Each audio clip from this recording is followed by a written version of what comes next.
to another AGWN Voices. I'm your host, Emily Marola. This podcast is dedicated to celebrating the incredible talent within Assurex Global, sharing their stories, insights, and wisdom to empower and inspire talent across our industry and beyond. Each episode, we'll be talking to women who are making a difference, leading with passion, and driving change. Whether you're looking for a career advice, leadership tips, or just a dose of inspiration, you've come to the right place. So let's dive in and meet today's inspiring guest. Samantha Olinger joined the Christensen Group in 2018, diving in as the Director of HR. Fast forward to today, she's leading the charge as Chief Operating Officer before joining the fabulous world of insurance. She honed her HR skills at Target, where she worked as a senior HR manager supporting the IT teams at headquarters. Now as COO, Sam's got her hands in all of the fun stuff, crafting corporate strategy and streamlining operations, championing amazing employee experience and culture, and scouting and nurturing top talent. So when it comes to creating a dynamic, people-first workplace, her perspective is one we want to hear from. So today we're calling this episode Navigating Success, Curiosity, Hard Work, and Finding Balance in Leadership. Sam, welcome. Thanks for having me, Emily. You're welcome. I love to have these interviews. I love to bring new talent to the forefront and just honestly to learn what's going on in your world. We all can do hard things, but we've got to do the hard work, right? That's every day. So you emphasize the importance of rolling up your sleeves and doing the hard work. Can you share an example from your own career where this mindset helped you progress or gain respect within an organization? Gosh, yeah. I mean, there are things where we've had projects internally at Christensen Group that have been really difficult in acquisition, a few years ago of there's so many things in terms of understanding the data. How are we getting the files in the right, order? Are we making sure that we've got kind of all of the employment agreements executed and all of the documents and doing the due diligence on our benefits? And while we have a team of people, I think it's really important to also be okay to be the person who actually goes A to Z doing that work and showing up as a leader and saying like, hey, you know what, I'm not just delegating and asking you to do this. I'm going to do it with you side by side. I think creates a lot of understanding and empathy for the people who have to do that work in the role. And let me just tell you, after that experience, I would be like, we better be really thoughtful before we do this again, because this is a lot of work to do that. Yeah. And so I would say we had a lot of fun during that project, leading the project meetings and making sure all of the work streams were pulled together and everything as simple as what's the next task on the task list and managing that. One gave me a ton more empathy for anyone who goes through an acquisition. That is really difficult. The other thing I would say is I know what questions I would ask before doing it again. Yeah. Being a part of the process and actually having to handle all of the nuances and all of the mishaps that go along the way. I definitely can, next time we have one and maybe somebody else is leading the project, I'm going to be much more understanding and thoughtful of the challenges that come and sometimes the stress that comes with it. And so Yeah. I would say if you're willing to delegate something, be really aware of how much you're putting on somebody's plate and how you can support them. So for me, I've always said, like, before I'd be willing to delegate something, I need to understand what it is. That doesn't work for every single situation, and it won't work for every single person. Not everyone is going to have somebody to delegate to. But I think if you're going to continue up in leadership, it's really good to be aware of how much, this one task actually takes somebody to do and how difficult it could be for them. And that gives you a better understanding to lead and support and remove obstacles and maybe just be the venting partner when they need it or be the solution provider if they need that too. But having done all of the roles in my current job, at least on the HR side of it, not the same on operations, and we'll talk about that, but on the HR side of it, anything that happens, I've actually done it before.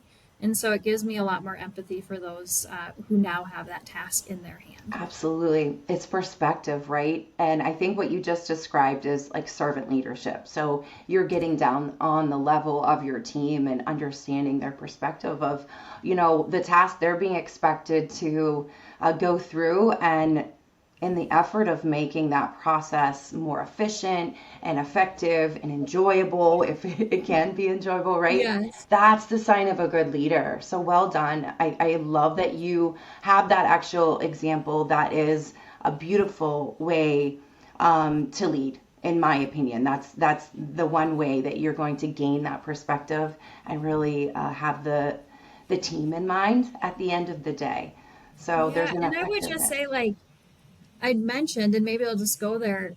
I didn't grow up doing the operation side of our business. Yeah.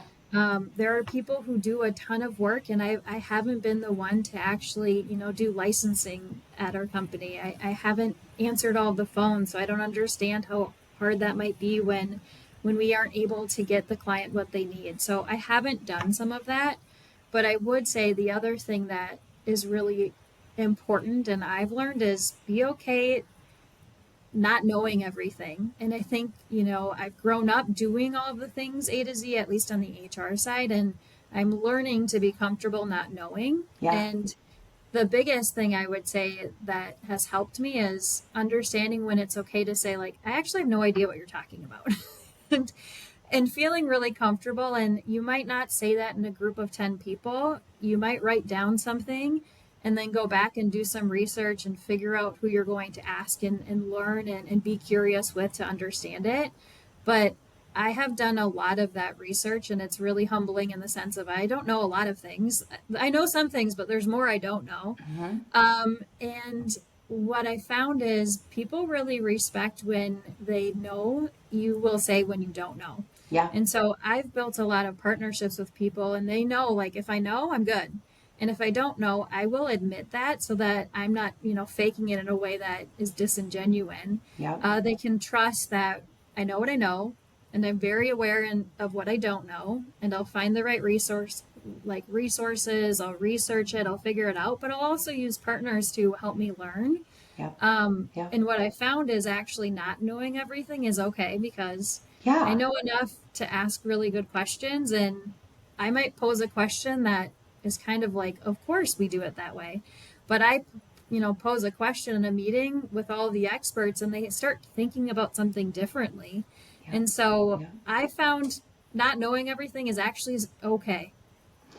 I agree with you. And there's one main lesson that I took with my very first job in the industry when I was an underwriter at Chubb.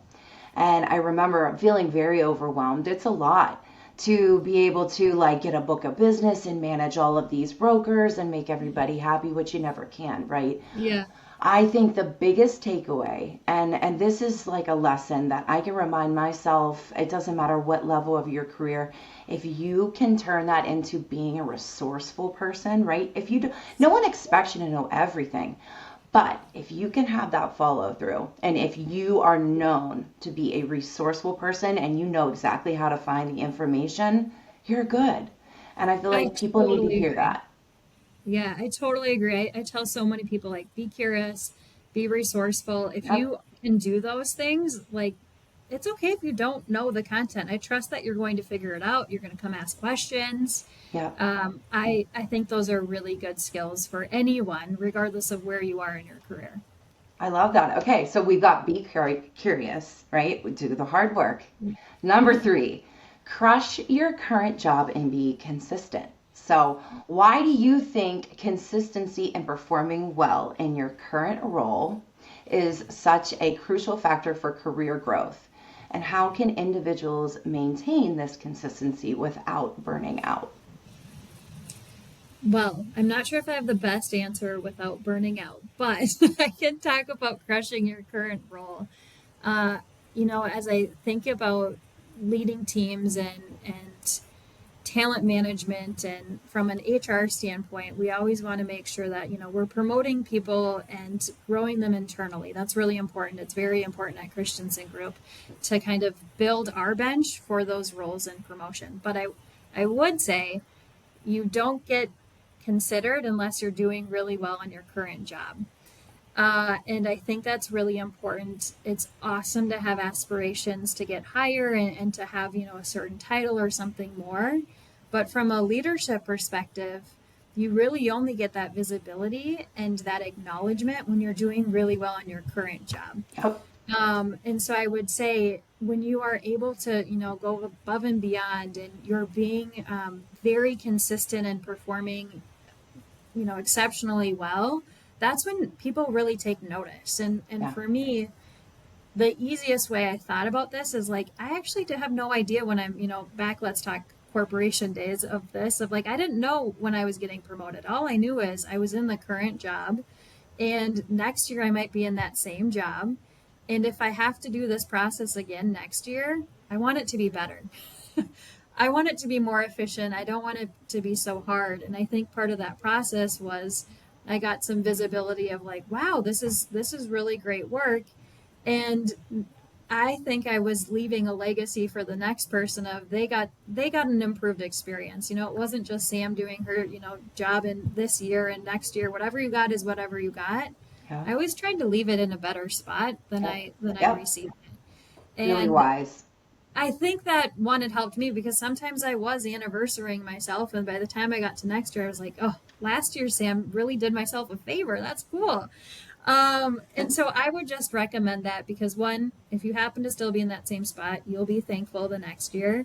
And two, when you continue to make improvements in your current job, leaders will notice that. You will be known for that. And I think that will give you a ton of lift in terms of people seeing you for other opportunities. Be okay with what you don't know. We talked a little bit about that, but many people struggle with admitting this. So like we're here both saying that we are admitting to it and it's okay to do that. Have you learned to embrace this mindset, and what advice do you have for others who might find it a challenge to get to that vulnerable place to acknowledge gaps in their knowledge? Yeah, I think it's starting small and realizing that it's okay to not know. So starting small for me is as I was learning, the insurance industry, it's not a place where I had vast background, but I definitely had a few key partners that we would be in meetings and they would mention something. And I would just say like, I actually don't know what that term means. And it was really little. And it was probably maybe only 3% of our conversations. But there's a few times where I would say that. And it started to actually create this space where during the meetings, they started to realize like, hey, Sam, do you have background on this? And I would just say, I don't actually know about that. And they would provide a little bit more education. And so by starting small and, at some points in a meeting where clearly you wouldn't know what it is, just acknowledge that. Say, I don't know that. Can you give me a little background? That phrase right there. I don't know this term. Can you give me a little background? There's no, I'm sorry. There's, I apologize. All of these things. It's like, I don't know. Yeah. Can you help me? Yeah. It's very simple. Once you start doing that in a few places, it's really amazing. You can start understanding, okay, this is a setting that makes sense to have that conversation. Okay, well, that brings us to another end of another inspiring episode of AGWN Voices. We hope you found our conversation as enlightening and motivating as I did. Remember, the stories we share and the connections we make here are all about empowering each other to reach new heights. Thank you so much for joining us today. We'll see you next time.